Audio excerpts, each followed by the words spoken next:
Homeless RV encampments in California are becoming a big pain for the community.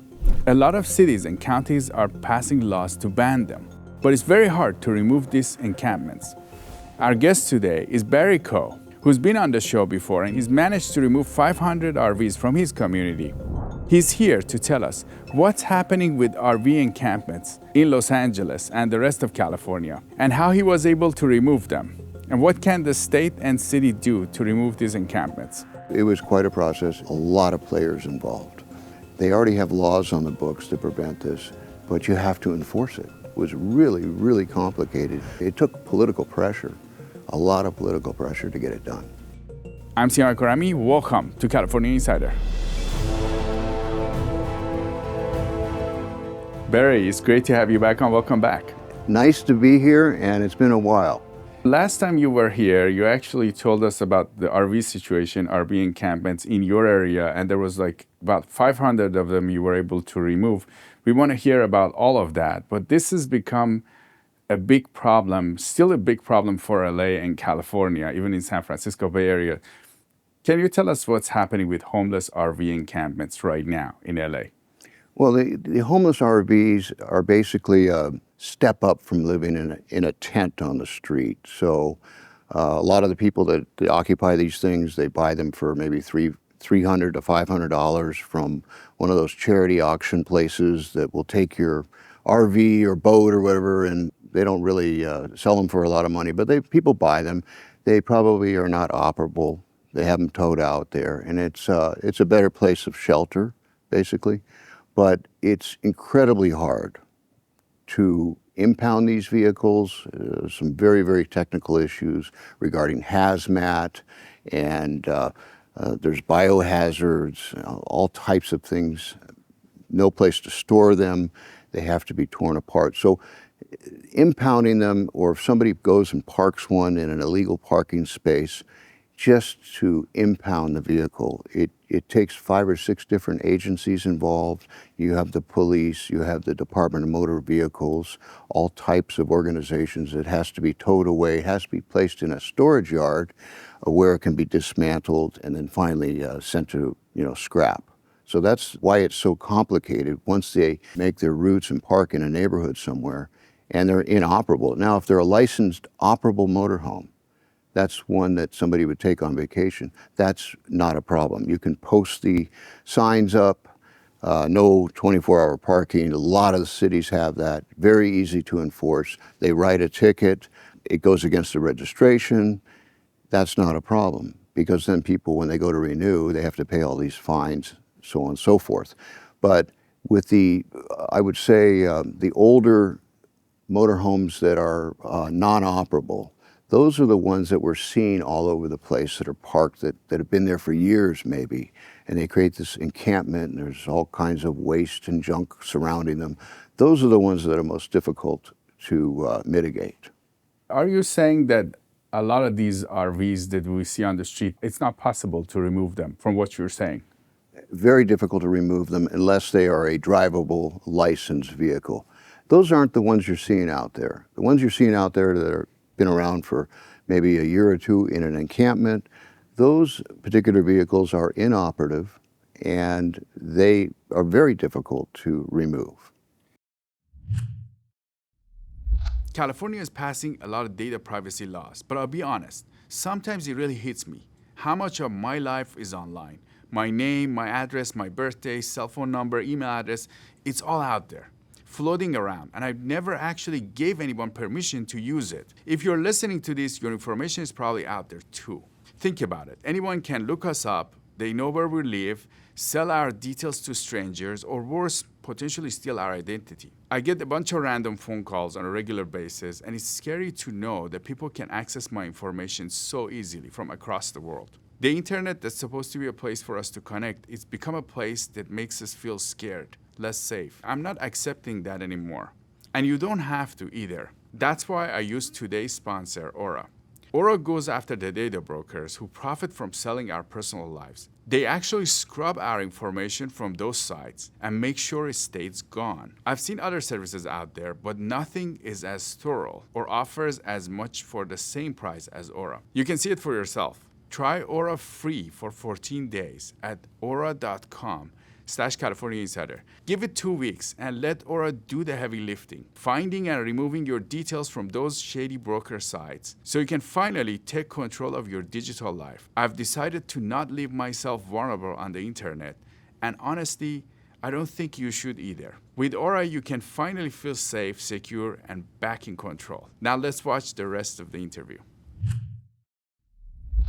What's the impact of that when we have these encampments in the community? Oftentimes, these encampments are set up in areas, industrial areas, business industrial areas. And there's one particular area which would be south of Imperial Highway, all the way down to the harbor, alongside of the Harbor Freeway. That's called the Harbor Gateway. It's filled with factories and companies and things like that. And at one point, we had over 600 of these units surrounding this entire area, where employees would have to be escorted out of their offices to their cars because of the crime was so high.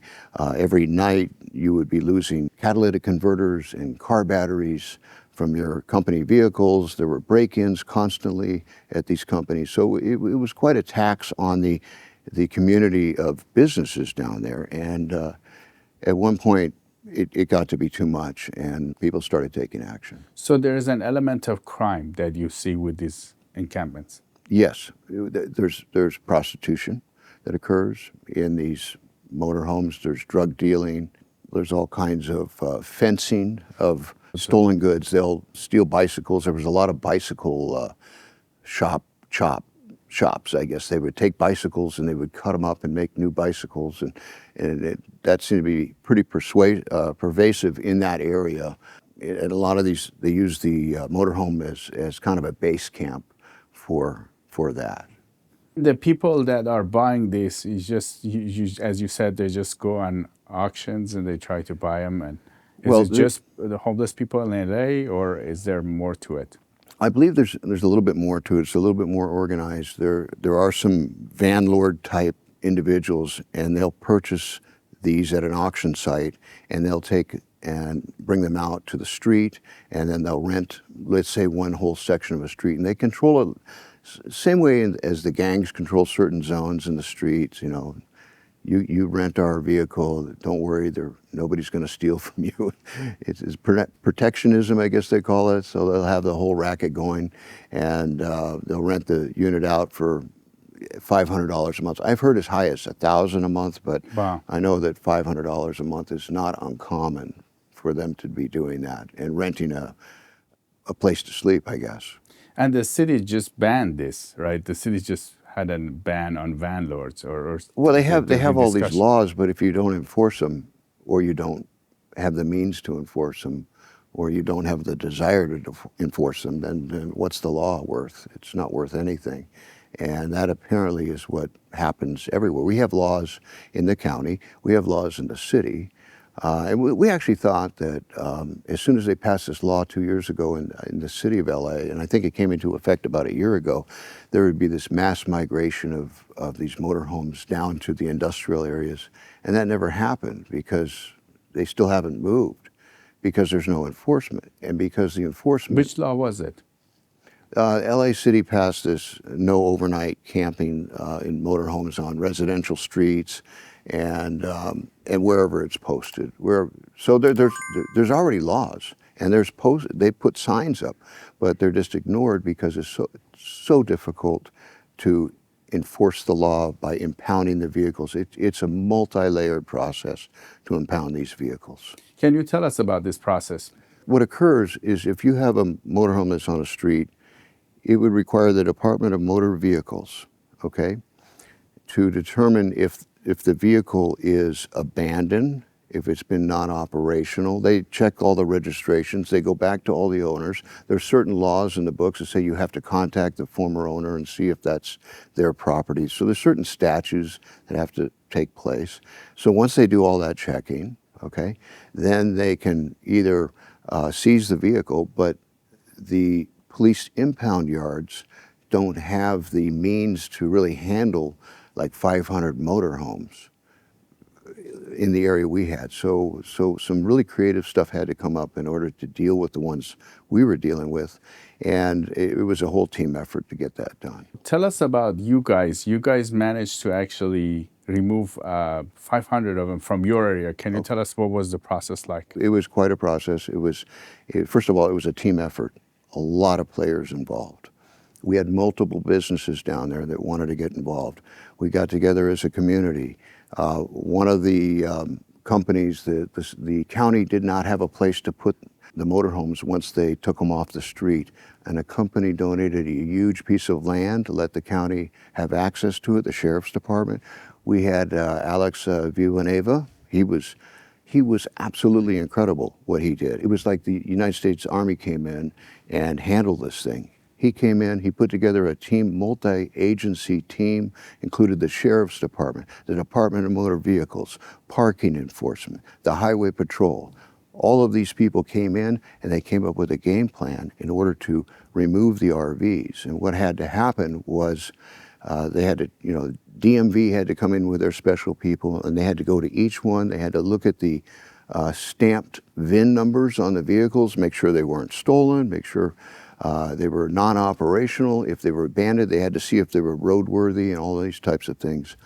Once that took place, then they actually basically condemned the vehicles, which basically they had to take them to another yard, and then they had to be dismantled, and it required things like hazardous materials people to handle you have fiberglass and plastics and gasoline and propane, and then you had biohazard people had to handle the wastewater issues. All of that had to take place. So it was really, really complicated to get it done. But he and his team, the sheriff, did an incredible job. They really know what they're doing, and we do have some good resources, but it's the politicians, getting the politicians, they're the ones that have to pull the trigger on it. As citizens, we can't call up the sheriff and have him come up and take 500 motorhomes away. It took political pressure, a lot of political pressure to get it done. And how did that happen? Well, very interesting. I would say California Insider had a lot to do with it because we did a video and we talked about an issue that I think you have to find an issue where both sides agree. The amount of sewage that was coming out of these units were affecting our beaches. So we wanted the people on the left and the people on the right to agree with something. That's the only way you're going to get anything done. So we had this issue, and we proved it to people that this is a problem. There's waste and hazardous materials, and it's all going down to the ocean. And you know what? Who it's affecting the most? It's affecting the people that don't have a lot of money and can't afford to maybe take their kids to the water park on a weekend. They have to go to the beaches, and every other weekend the beaches were closed in the middle of summer. And they were all detecting biologics, things, bacteria, things like that were being detected down in the beach water, and it was unsafe, and it makes the sand unsafe. So that's what we needed to do. We needed to show that this is really a problem. If it was a big company complaining people were breaking into our place, nobody would care, okay? That was going on too. Just leave them alone. They're a big company, they can afford, they can hire security, it doesn't matter. But when you make the issue that it affects everybody, and it was, that's the only way you're going to motivate people and get it done. That's what we did. So you mentioned this is better than a tent in a sense for people that are in these RV homes, Right. encampments. Where do the people go after you guys cleaned up? So that was the other component of how do you get rid of 500 motorhomes? Well, we have the homeless industrial complex in Los Angeles, which is the whole homeless program that seems to want to do housing first rather than treatment first. That's a whole different subject that we could talk about for hours. Which essentially prioritize that there's debate among different people that should we give housing first or should we focus on the addiction? Right. That's an issue. But in regards to the motorhomes, we had to involve the homeless organization, the NGOs. So they came down and they offered every single person alternative place to stay. Like a shelter or housing? Shelter and housing, they did. So we didn't just haul these things away and said, no, you're going to go have to fend for yourself. We didn't do that at all. We provided a lot of support. There was tons of support. All the multiple agencies were there. They interviewed everybody. They said they gave them, I think, about 30-day notice and said, listen, we're gonna clean this area up, and this is what's going to happen. We're going to offer you housing, and I don't know the percentage of people that accepted the housing. I don't think it was that high actually, but they did house several people out of that 500 motorhomes. So people don't want to do housing. A lot of these people didn't want to get the housing even though they were offered. That's correct. Primarily probably because of, they lose their independence.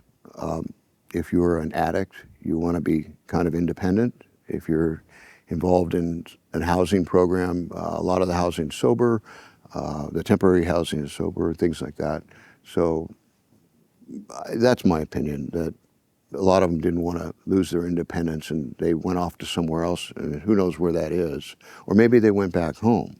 A lot of the people were from out of state. Not all of them, but a lot of them were. Did you talk to them? How did you find out they're from out of Well, state? you do talk to them. If they're parked in front of your building, I think I had mentioned that once before in the last video we did. I talked to a guy who was blocking our driveway. I said, do you mind if you move back? And then I got to talking to him, and I think he was a veteran from like Kentucky or something. And, what are you doing out here? Well, I came out here for work, one of those things.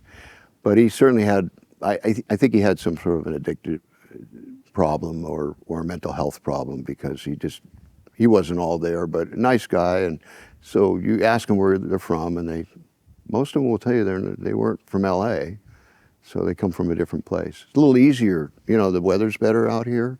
Immediately you get assistance from the government. You get a fair amount of money every month. I don't know what the amount is, but you're given a check and an EBT card, and almost instantly you get cell phones. They give you just about everything you need to live.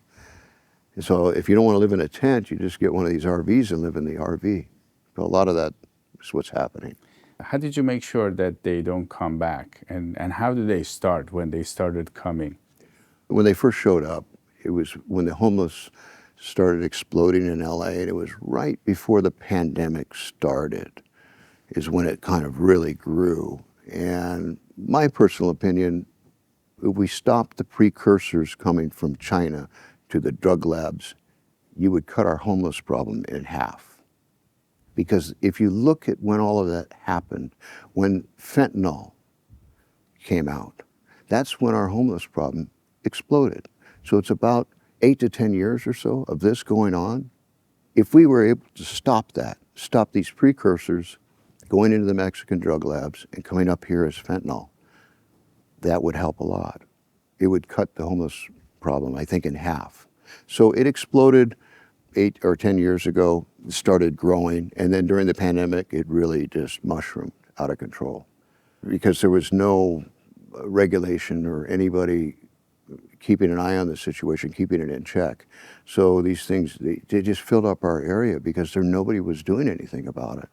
It was just nose-to-nose RVs, like 600 of them, all around this area.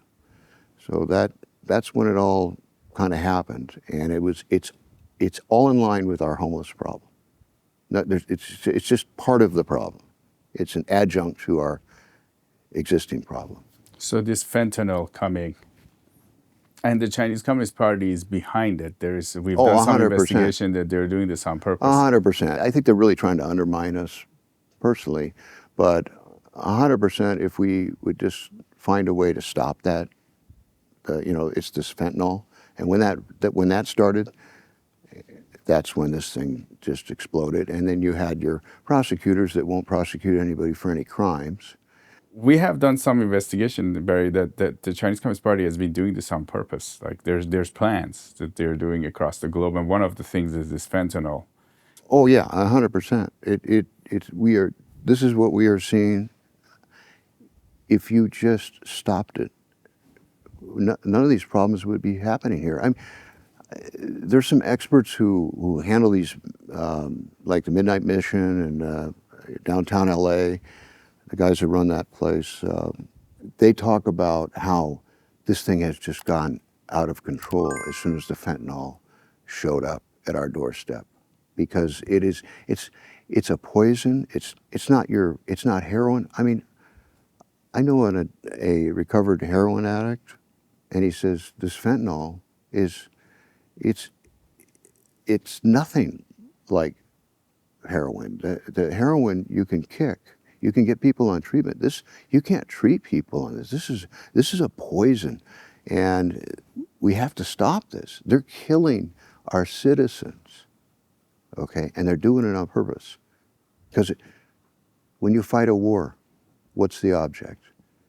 It's to wound your opponent, because it takes a lot more resources to deal with that. And they're doing it, and they know what they're doing. There's some really good news. Shenyun is coming back to California. If you haven't seen Shenyun, make sure to check it out. This show is amazing. It's showing what China used to be before communism. And I've been going to it every year. It's reviving this ancient culture that's been lost. If you have heard something negative about the show, just be mindful that the Chinese Communist Party has been trying to shut them down since their inception. They're showing what China used to be, and they're trying to revive the traditional culture of the Chinese people. Chinese Communist Party has been trying to eliminate this culture. And now Shenyun has been growing across the globe, and they're performing everywhere in a lot of different countries. Let me show you a quick trailer for what Shenyun looks like this year. A performance that truly matters for each and every one of us. This is what you've been waiting for.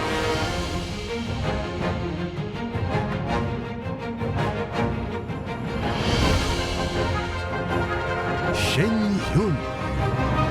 Get tickets now at shenyun.com. Now, Barry, how did you manage to make sure they don't come back? Because you said it's pretty easy to buy these things and tow them where you need to get them towed to.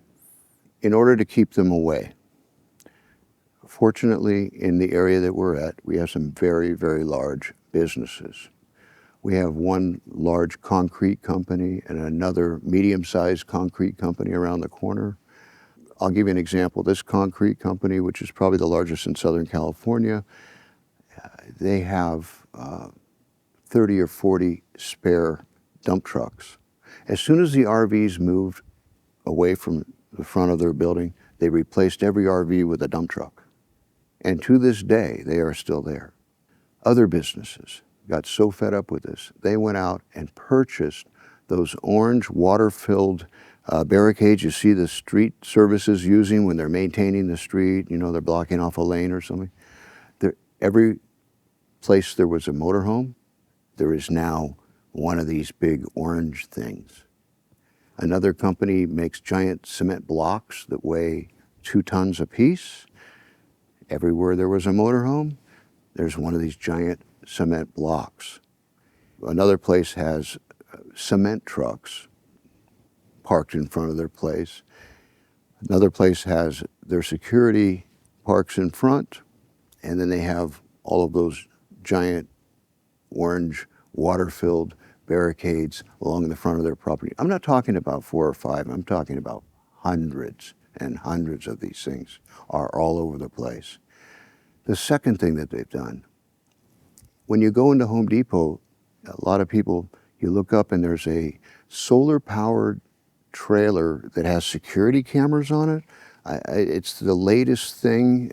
They park them to prevent crime, and they have a loudspeaker, and they have these large cameras with lights and things.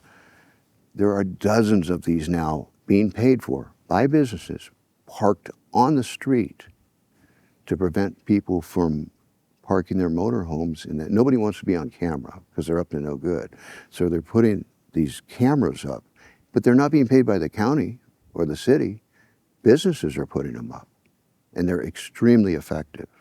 So it's called LVT, Live View Technology, and they have they set up perimeters, and it's based on AI. And if anybody unfamiliar comes in that space, it sets off an alarm, and then the lights go on, and there's an announcer. Playing music or something. We've seen those that play Yeah, music. yeah, they start talking to the person saying, we've identified you, you're not supposed to be in this area. And so there's many of those down there, but they're not cheap. They're thousands of dollars a month to rent these things.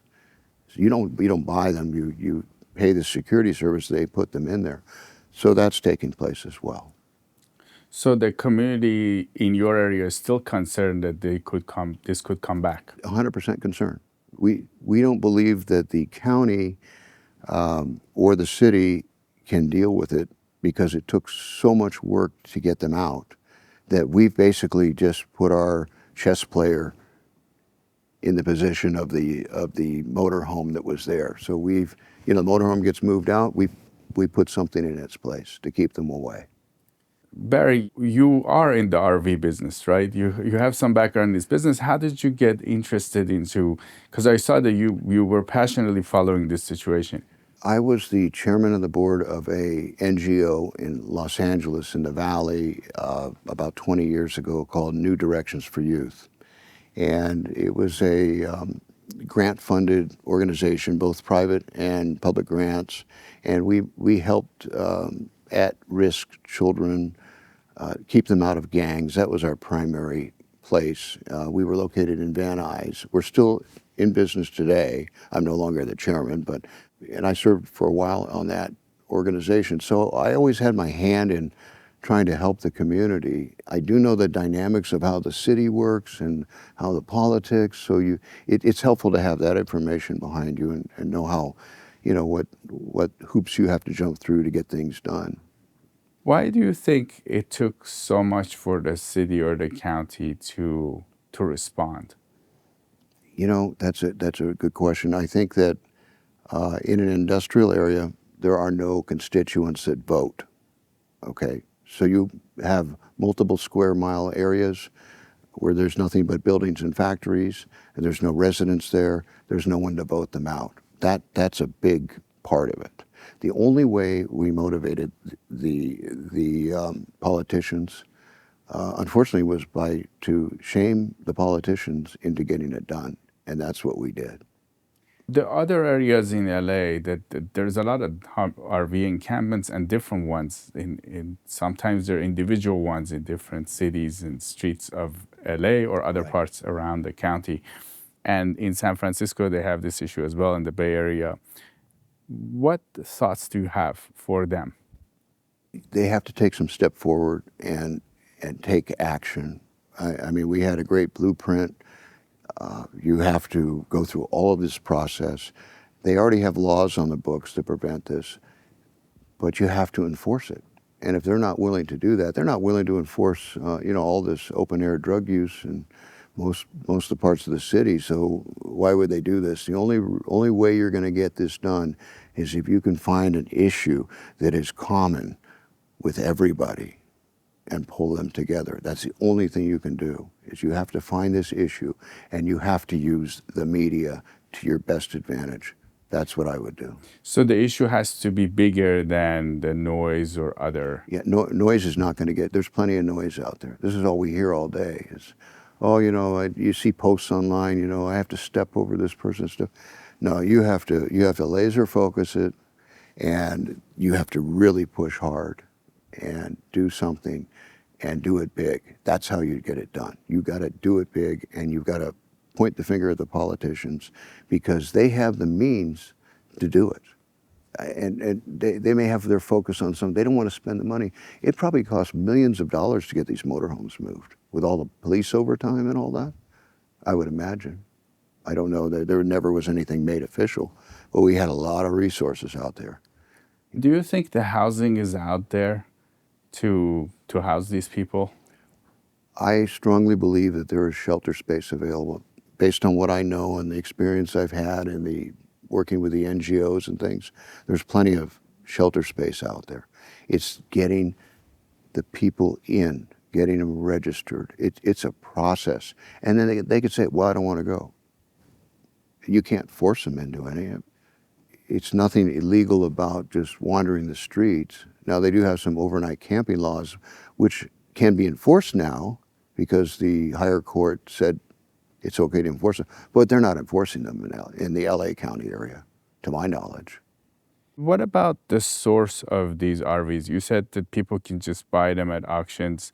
Is there anything to be done in that area? I believe that we could limit the resale of those from these auction companies. You've heard these commercials where you have an old car, boat, or RV, just call us and we'll pick it up and we'll give you a tax donation for it.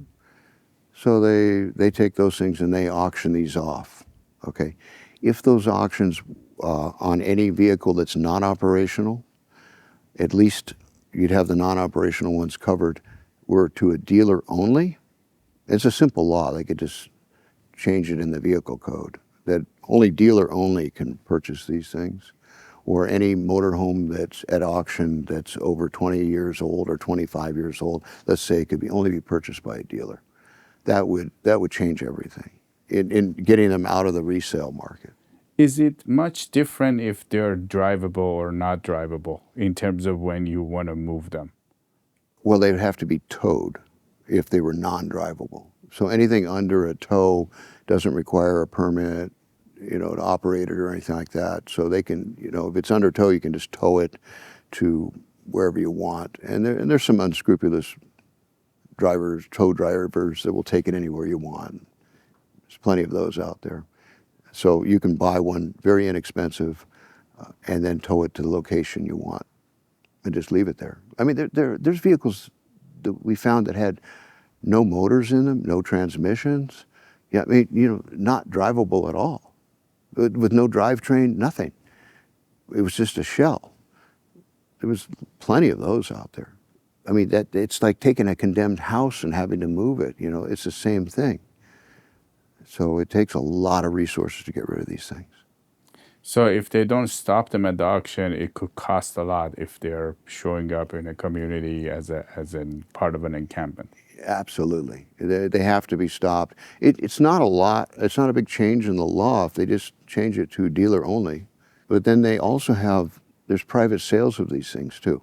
There's not a lot you can do about that. So you might have somebody put something on Facebook Marketplace that says, private, or I've got a motorhome here that's, it doesn't drive, but you can have it for free.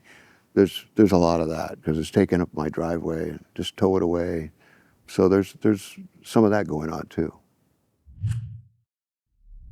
Before we continue with the rest of this interview, let's take a look at some of the key headlines from Epoch Times newspaper in the California section. The federal administration is looking into Antifa after their involvement at UC Berkeley when Turning Point was trying to have an event. There was a lot of violence by Antifa, and the feds are looking into this now. The estimate for healthcare for illegal immigrants in California has doubled to $10 billion a year now, according to the LAO office. California just revoked about 17,000 illegal commercially issued licenses, according to the Department of Transportation. San Francisco's newly appointed supervisor resigned over pet store controversy. This supervisor was appointed by the mayor and she lasted only a few days. Critics said that she doesn't have much of public service experience. She ended up resigning because of mismanagement in this pet store. Now the mayor has to appoint a new supervisor. So these are only a few headlines in the California section of the paper. We have national, international, and unique content on China, and also a section on health that's very beneficial to people.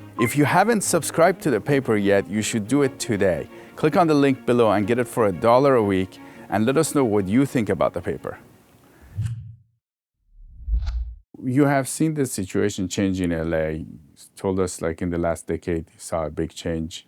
What's the impact of these RVs in homeless encampments on LA? You grew up in LA, right? The whole homeless thing has exploded in LA. You anywhere you go, you're going to run across some form of, they call it homelessness, and I wish we had a different name for it, because there is housing available. There's housing available, there's shelter space available. Right now, if you told me I don't have a place to stay, I could go find you a place to stay within a couple of hours. It's available, it's out there, it exists. It's just that there's rules. You can't go there and use drugs, and that's the biggest part of this component. You have the mental health issues. you're not going to see as many people with severe mental health issues involved in the motorhomes, because it takes a little bit more sophisticated level that a person that's really suffering from mental illness can handle, being housed in a motorhome.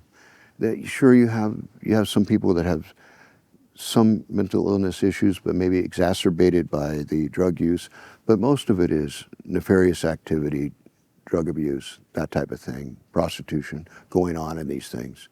So it brings a very, very big and higher level of crime, I think, the motorhomes. We really had a lot of trouble. It wasn't just the guy going in, breaking into a car looking for, some pieces of wire so he could sell so he can get his next drugs. It wasn't as much that. It was more they break into the building, steal a bunch of equipment, and then, it was a little bit more organized. And then when all these motorhomes were gone, the crime just plummeted. So it did make a big difference. In terms of the impact on LA, how much this homeless situation that we have in LA is impacting the city?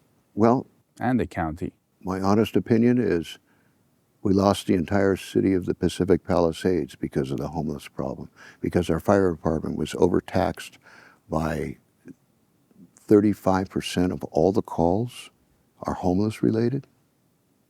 We didn't have the manpower or the money in the budget to have standby fire trucks up there because all of it's being burned up by the homeless industrial complex. This whole thing, that's something that doesn't get offset. They have a tax. They take that money from the sales tax and pay it to these NGOs who are the foot army for all the politicians when it comes time to reelect them, okay? They're pounding on the doors, they're advocating for the politicians, all of this. So it's a big money laundering system that's going on, all right? None of this unseen tax on our community because of the homeless people, especially the police and fire departments, none of that's being reimbursed. And so what happens is we suffer. So when there's a big wind event, place like the Palisades, where they should have had extra fire trucks and personnel, they didn't have them. So think about that. That's where this homeless problem is hurting the city of LA. So you're saying a lot of the emergency response, because there's a lot of fires that are made in these homeless encampments, Right. and the fire trucks have to come. Right. Some cases, a big percentage, up to half of the fires. Well, believe it or not, the homeless problem represents, the city of Los Angeles responds to 80% of their calls to the fire department are medical related. Of the 80% of the calls that are medical related, about 35 to 40% of the calls are homeless medical related, drug overdoses, mental health issues, things like that. There's no direct reimbursement to the city from this extra homeless tax. It all goes to the NGOs. They're supposed to, they pass out water bottles and pat everybody on the back and don't do anything about it. That's what's going on. But none of it gets funneled back to the essential services that the city needs. And it's owed to the taxpayer because they paid for these services. But there's a double tax here. So you're saying people in LA are paying taxes to house the homeless because there's been sales taxes that's been passing Measure HHH. Right. And this money is not actually going to the first responders in terms of fire and police and all that. Right. And it's just going to the housing, but then the homeless population in LA, they need the first responders. They need the first responders. So there's nothing to support the general system. The general system is just having to collapse on itself. And we have things like the Palisades fire because there wasn't enough fire trucks and everything's mismanaged. They didn't have personnel. The overtime wasn't approved. But none of that, we seem to have a lot of money coming in, billions of dollars to fund the homeless industrial complex, all the NGOs, all these groups, the people that run the NGOs, this person's friend and that person's friend, they have the real top-heavy organizations. But that money that the taxpayers pay for the general safety of the city is being undermined by the homeless problem. and there's nothing to support that.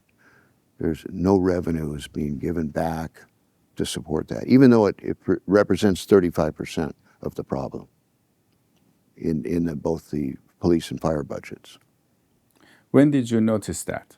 You start putting this together, wait a minute, they don't have the money to pay the fire department, and I'm looking at the call load. Why is the call load so high? It's the call load is so high because of they're dealing with homeless people every day.